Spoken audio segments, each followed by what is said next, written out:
Hi, I'm John Green. This is Crash Course U.S. History, and today we return to... Wait, what are we talking about today, Stan? The Civil War. I can tell because Lincoln's here. But this week we're not going to talk about casualty counts or battles or generals with their heroic and probably fictional dying declarations. Mr. Green, wait, did that one guy not really say, "Honey bun, how do I look in the face?" Because that was the best part of this whole class. Jeb Stuart did say that to me from the past, but it probably wasn't his last words. But anyway, today we're going to try to focus on what's really important. In the end, the really vital stuff isn't like Pickett's charge or Lee saying it is well that war is so terrible, otherwise we would grow too fond of it, or the surrender at the Appomattox Courthouse. That stuff matters, and I don't want to deny it, but the Civil War and the way we remember it is still shaping the world today, and that's what I want to focus on because it's the stuff that might actually change the way you think about your own life in your own country, whether it's the United States or the green parts of not America.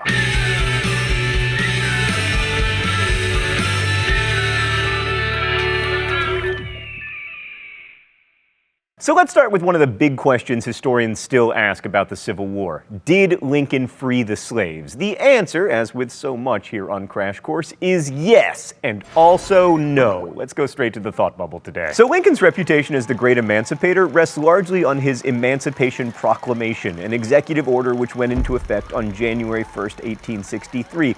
This order ostensibly freed all the slaves in territory currently rebelling against the United States, i.e. in areas where the U.S. government had no authority to free slaves. This is rather like the United States announcing that from here on out, North Korea will be ruled by Lady Gaga. Sure, it's a great idea, but it's not really your jurisdiction. In areas where the U.S. did have the authority to free slaves, the border states and some of the areas of the Confederacy that had been effectively conquered and occupied by federal troops, those slaves were not freed. So Lincoln didn't free the slaves that he actually had the power to free. Many historians argue that, in fact, slaves freed themselves. How? By running away to Union lines and becoming, quote, contrabands. Because this was a time of war and slaves were seen as a valuable resource to the enemy, when they escaped and sought refuge with Union troops, Union commanders wouldn't give them back despite fugitive slave laws still being on the books. So many slaves escaped, the argument goes, that Lincoln was basically forced to issue the Emancipation Proclamation because until he did so, those contraband slaves were still technically property of their Southern masters and the Union generals were breaking American laws by not returning them. The Emancipation Proclamation then had the added bonus of encouraging more slaves to come over to the Union lines, many of whom joined the Army, which eventually included about 180,000 former slaves and free black men. Thanks, Thought Bubble. So Lincoln may also have issued the proclamation in order to shift the focus of the war from Union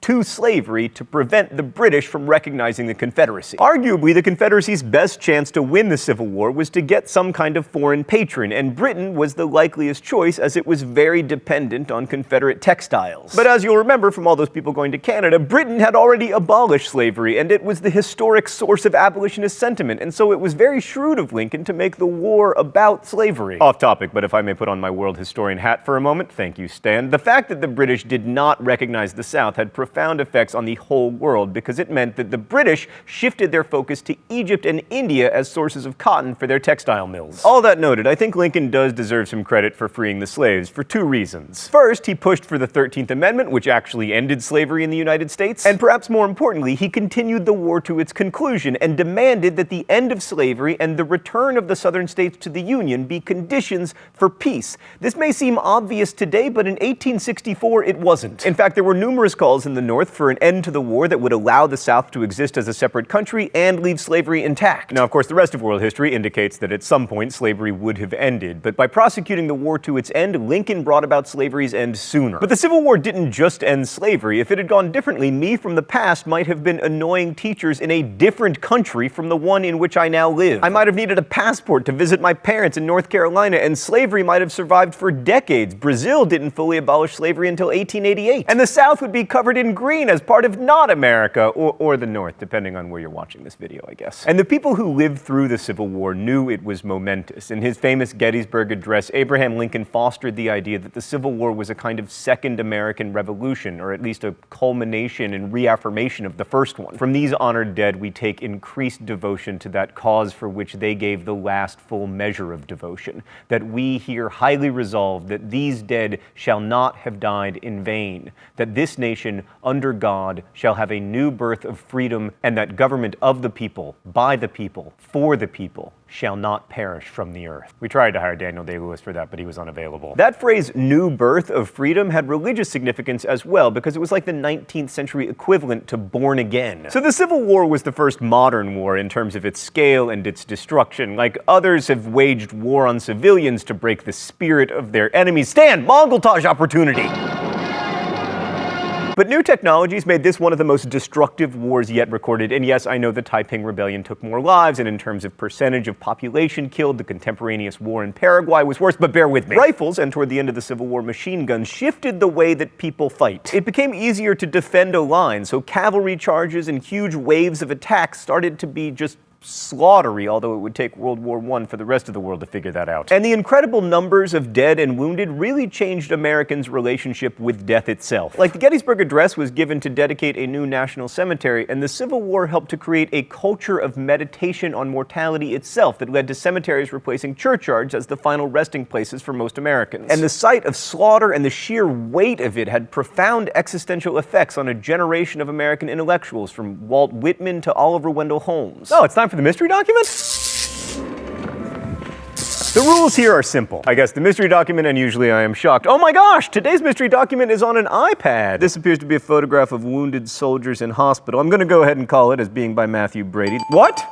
I already got it? But I didn't say the name. Oh, it's called Wounded Soldiers in Hospital. Thank you for an easy one, Stan. So Matthew Brady was a prolific photographer during the Civil War, although like a lot of prolific people, he often took credit for work done by his employees. And Brady really changed the way that people thought about war. He and his staff created some 10,000 images during the Civil War, and it was the first time that an event had been photographically documented so thoroughly. By the way, lest you think that the unreliability of images began with Photoshop, many of Brady's photographs were staged. He would move bodies, sometimes soldiers were apparently told to act dead. But of course, at the time, photographs felt inherently authentic, and written accounts of battles could now be accompanied by actual images of the fighting and its aftermath. But perhaps the most important impact of the Civil War was the new nation that it created. Like, the American Civil War fits right in with the global phenomenon of nation building that was happening. Soon we would have places on the map like Italy and Germany, and older places like Greece would be reborn as nation states, and then all of these places would be known to Americans as not America. But by the way, congratulations to Italy on their recent election of their 732nd prime minister in just 180 years of existing. By far the most successful of these new nation states were the ones that embraced industrialization and modern ideas of organization and centralized government. Northern victory in the Civil War meant that the United States would follow the path that the North had laid down. It would become an industrial rather than agrarian nation with a national government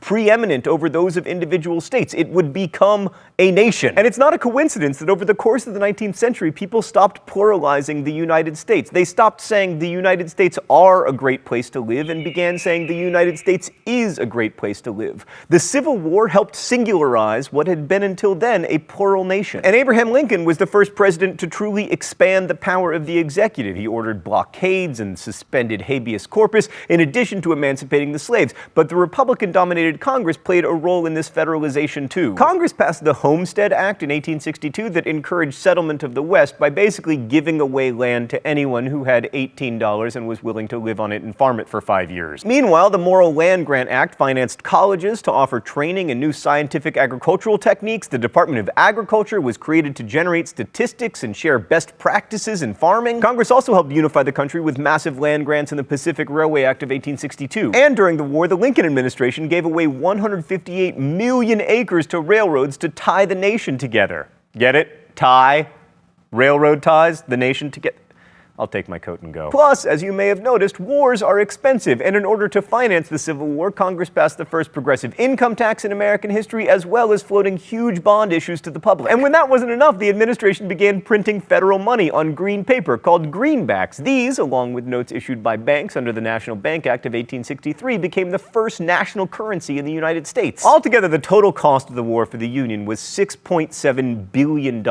Interestingly, if in 1860 the federal government had purchased every slave and granted a 40-acre farm to each family, the total cost would have been $3.1 billion. But A, it would have been hard to get that bill through Congress, and B, at the time, the federal government had no way to raise that kind of money. The federal government also actively promoted the industrial economy that was to become dominant in the United States after the war. In fact, industrialization was so healthy that visitors to cities in the North during the Civil War would have been hard-pressed to notice that they were even in a war. So ultimately, the Civil War was a victory for Alexander Hamilton's Federalist vision of what America should be. I mean, Thomas Jefferson could never have imagined the United States that emerged from the Civil War, a government that supported an army of 1 million men, carried a $2.5 billion national debt, distributed public lands, printed a national currency, and collected an array of internal taxes. It sounds like Britain. So the Civil War wasn't just a victory of North over South or of freedom over slavery. It created the nation that the United States of America has become.